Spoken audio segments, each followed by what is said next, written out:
Hello बच्चों, let's see this question. Consider all possible permutations of the letter of the word E N D E A N O E L. Match the statement or expression in column 1 with the statement or expressions in column 2. So let's see a column 1A part. The number of permutations containing the word E N D E A. So the first of all we'll discuss over a key concept which is used to solve this complete question is, जो की concept अब यहां पर use होगा वो है NPR. NPR में जो फॉर्मूला हम यहां यूज करेंगे वो होगा हमारा when distinct objects are selected.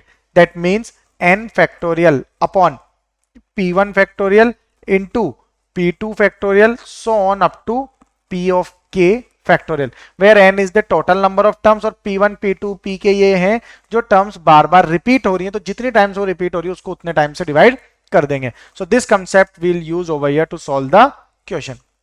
So the A part is number of permutations containing the word ENDEA. मतलब ऐसे नंबर ऑफ वर्ड्स बनाने जिसमें ये जो 5 लेटर्स है ये तो फर्स्ट स्टार्टिंग पोजीशन पर रहेंगे ही रहेंगे. तो रिमेनिंग टर्म्स क्या क्या है हमारे remaining letters N O E और L. तो टोटल नंबर ऑफ टर्म्स कितनी हो गई 1 2 3 4 and 5.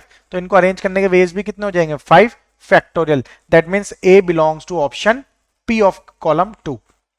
Now let's move to the B part. The number of permutations in which the letter E occurs in the first and the last position. जो E है वो हमेशा first and last position पर है. तो B पार्ट है जब मेरा E फर्स्ट पोजीशन पर, देन 1 2 3 4 5 6 7 और 8 ये टर्म आ जाएगी. तो टोटल 9 अल्फाबेट्स ही हैं, तो ई फर्स्ट और लास्ट पोजीशन पर है. इसका मतलब जो रिमेनिंग टर्म्स बची हैं अब हमारे पास वो कितने हैं 7 टर्म्स बच रही हैं, 7 अल्फाबेट्स बच रहे हैं. तो उसके नंबर ऑफ वेज हो जाएंगे 7 फैक्टोरियल अपॉन n जो है हमारा वो 2 टाइम रिपीट हो यानी कि 2 फैक्टोरियल. तो इसके नंबर ऑफ वेज हो गए 7 into 6 into 5 into 4 into 3 into 2 factorial divided bye 2 factorial. Okay, तो यहां से इस 2 के लिए अब मैं इसको लिख सकता हूं 7 into 6 into 5 factorial divided bye 2. तो 2 1 जा 2 3 जा, तो 7 into 3 21 21 into 5 factorial is the required answer. 21 into 5 factorial यानी कि S. So S belongs to P, oh sorry B.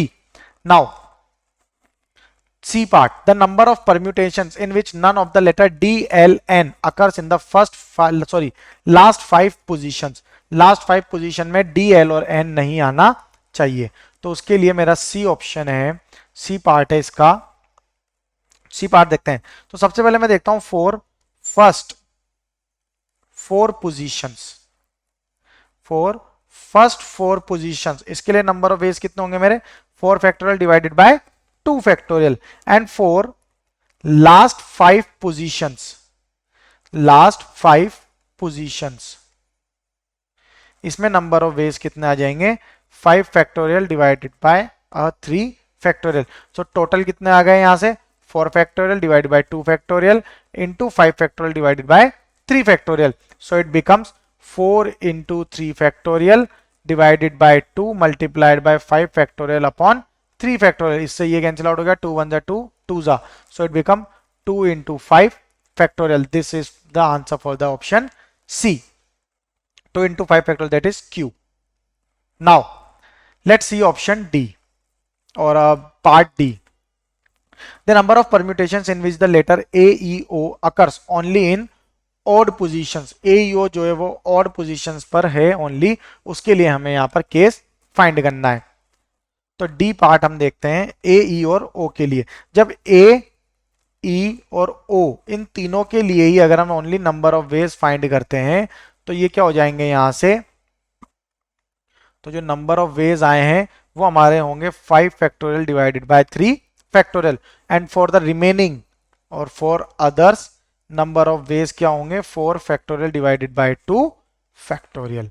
तो यही सेम कंडीशन जो थी हमारी वो C पार्ट में भी आई थी. तो उसका आंसर क्या था total, that is 2 into 5 factorial.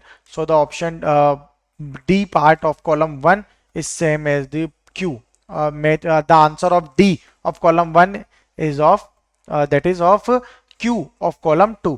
यानी कि यहां पे जो ये हमारा मैच हो रहा है, यहां पर इसको हम लिखते हैं